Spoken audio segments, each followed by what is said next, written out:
Pero vámonos con más información, porque lo que también estamos viviendo y estamos palpando en estos momentos es la renovación del Poder Judicial. Ya fuimos a las urnas, ya se dio la elección, estaremos próximamente viviendo esta renovación en el Poder Judicial, pero ¿cómo se están dando las cosas en estos momentos? Yo le agradezco a Arturo Morales Silva, magistrado presidente del Poder Judicial en San Luis Potosí, que platique con nosotros. Bienvenido. Muchas gracias, Erika. Buenos días. Bueno, pues como bien lo dices, ya llevamos un camino transitado y ahorita ya estamos propiamente en la parte de cómo se va a aterrizar esta reforma, ¿no? Dentro del Poder Judicial, una de las preocupaciones es hacer una entrega de los recursos humanos, materiales, de los recursos financieros. Entonces, ahorita estamos centrados en ese objetivo. Se está trabajando para poder hacer una entrega transparente, puntual, ordenada. Esto, desde luego, de la mano del Instituto de Fiscalización. Que además vale la pena decirlo, es, digamos, la primera vez que se hace un proceso de entrega-recepción como tal, porque la renovación del Poder Judicial era gradual, Sí. no se iban todos los magistrados al mismo tiempo, ni todos los jueces, ni mucho menos, sino que pues se iban ocupando lugares conforme se iban dando los retiros de algunos. Hoy es la primera vez que se da este proceso de entrega-recepción, pero no es la primera vez que se fiscaliza. Sí, sí, efectivamente. Bueno, este caso es un caso, digamos, particular, porque Sí. como bien lo señalas, es la primera vez que se hace una entrega global, una entrega general de todo lo que es el Poder Judicial. Entonces, por eso requiere de mayor atención de todas las instituciones, o sea, es decir, del Instituto de Fiscalización, de nosotros como obligados a hacer esa entrega. Sin embargo, sí debo de señalar que este tipo de fiscalizaciones se hace cada año.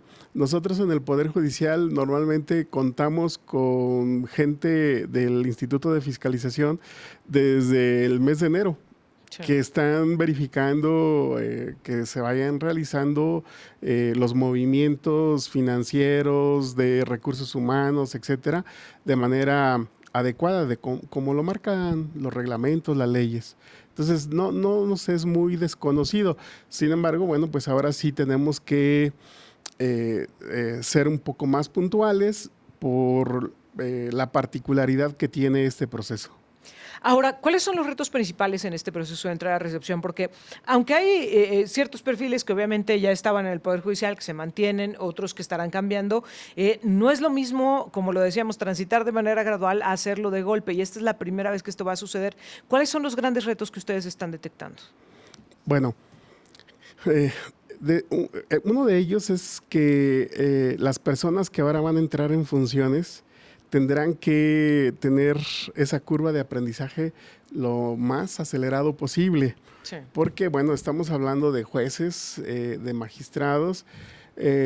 Con esto no quiero decir que no sean personas experimentadas, personas que tienen conocimiento, etcétera. Sin embargo, cuando hablamos de la función judicial, pues es una función especializada que requiere cierta experiencia, conocimientos, etcétera. Que creo que esta es la parte más delicada, porque, a ver, no es solo entregarles sillas y cuentas bancarias, es entregarles expedientes que significan el proceso, el caso que está siguiendo una persona, una empresa, una organización, lo que va a determinar su futuro, pues. Sí, exactamente, exactamente. O sea, nosotros el principal servicio que damos a la ciudadanía es ese, es generar certeza en que sus asuntos, los problemas jurídicos que llevan a cada uno de los órganos jurisdiccionales se resuelvan pues, conforme a la ley. Ese es el servicio que nosotros damos. Por lo tanto, los nuevos juzgadores tendrán ese reto y en mi caso probablemente tendremos todavía ese reto. Ahora, ¿qué hay del personal? ¿Cómo está en estos momentos? ¿Cómo está el ambiente en el Poder Judicial? Te lo pregunto porque esto obedece a una reforma que primero se dio desde el ámbito federal. y nos comentaban pues el desánimo que se ha vivido en los juzgados federales justamente por esta situación de que muchos de los que aspiraban a continuar o a ir creciendo dentro de los eslabones de la carrera judicial, pues hoy ya no ven esto como palpable, porque a final de cuentas lo hemos llevado a elección, de cómo se estaban viviendo ahí también conflictos, porque había quien ya ni siquiera tenía el ánimo de entregar su trabajo, etcétera. ¿Cómo se está dando en el Poder Judicial local?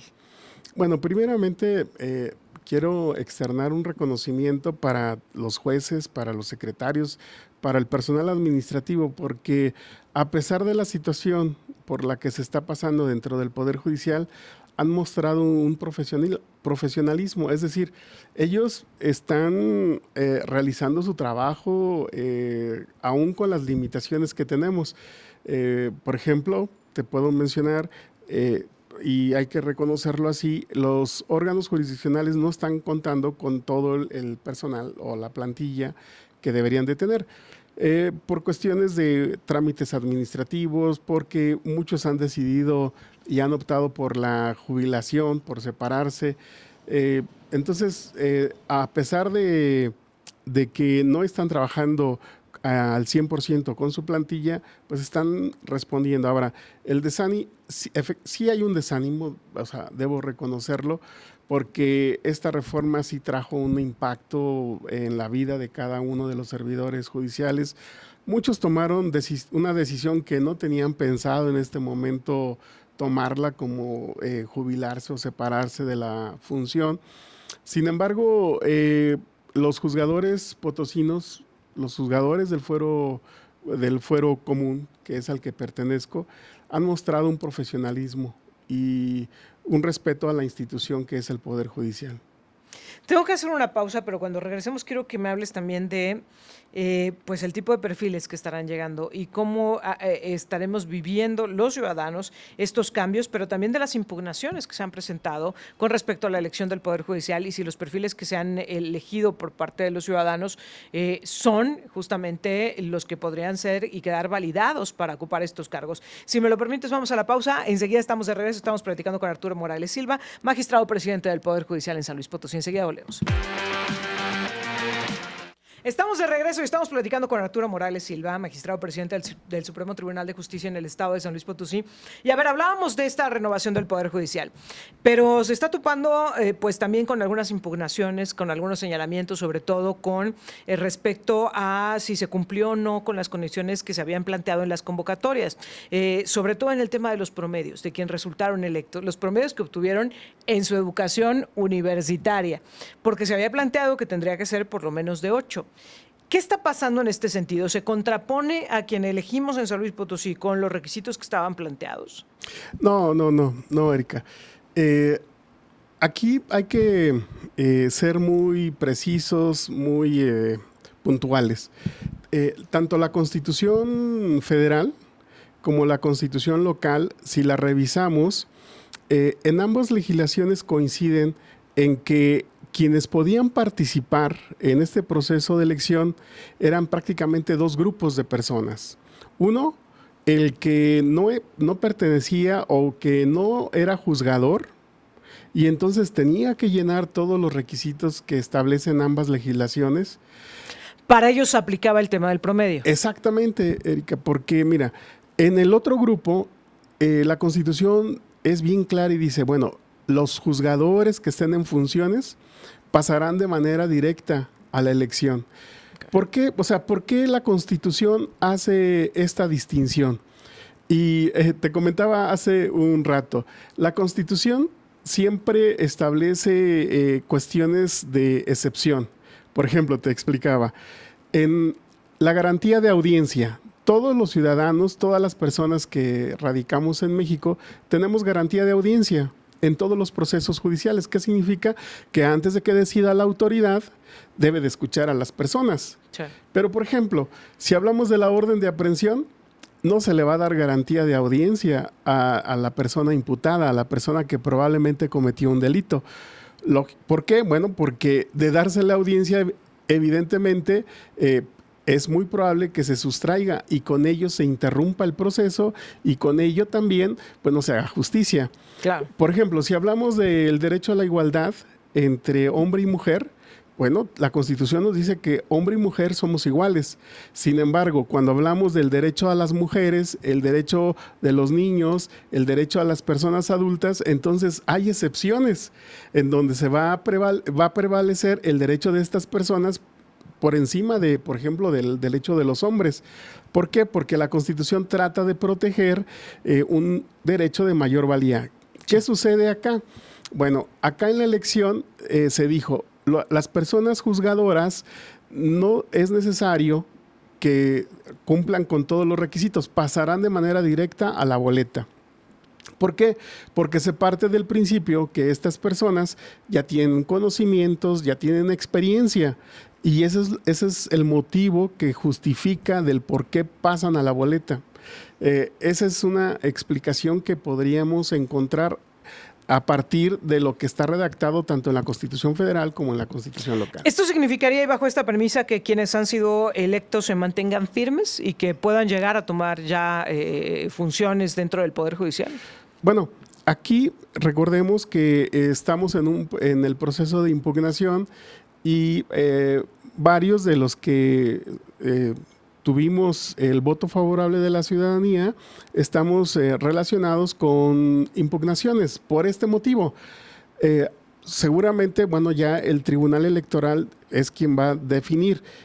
Yo como abogado puedo dar mi opinión en ese sentido, pero el Tribunal Electoral es el que va a definir esta situación. ¿Qué pasa si este proceso se dilata y llegamos a la fecha de integración del Poder Judicial? ¿Qué va a pasar con estos que están impugnados? Bueno, esperemos que no suceda eso. O sea, según lo que hemos escuchado en medios de comunicación, existe el compromiso de las autoridades electorales en cumplir dentro de los plazos.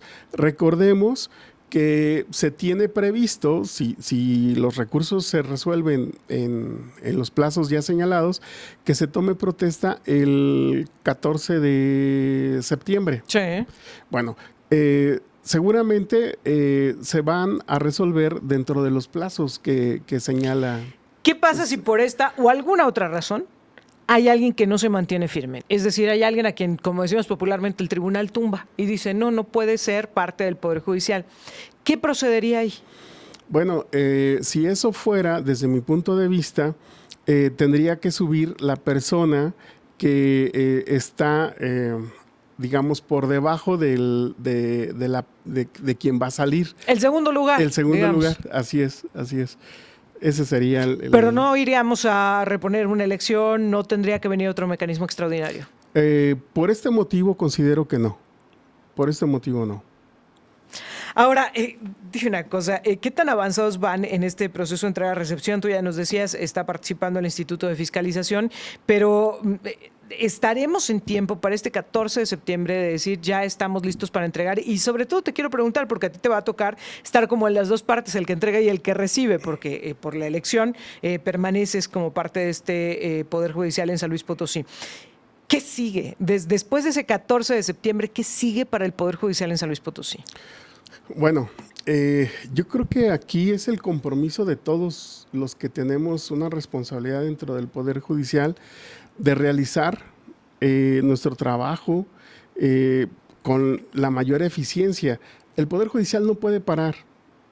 Todos los días tenemos asuntos nuevos o asuntos que ya llevan inclusive ya tiempo.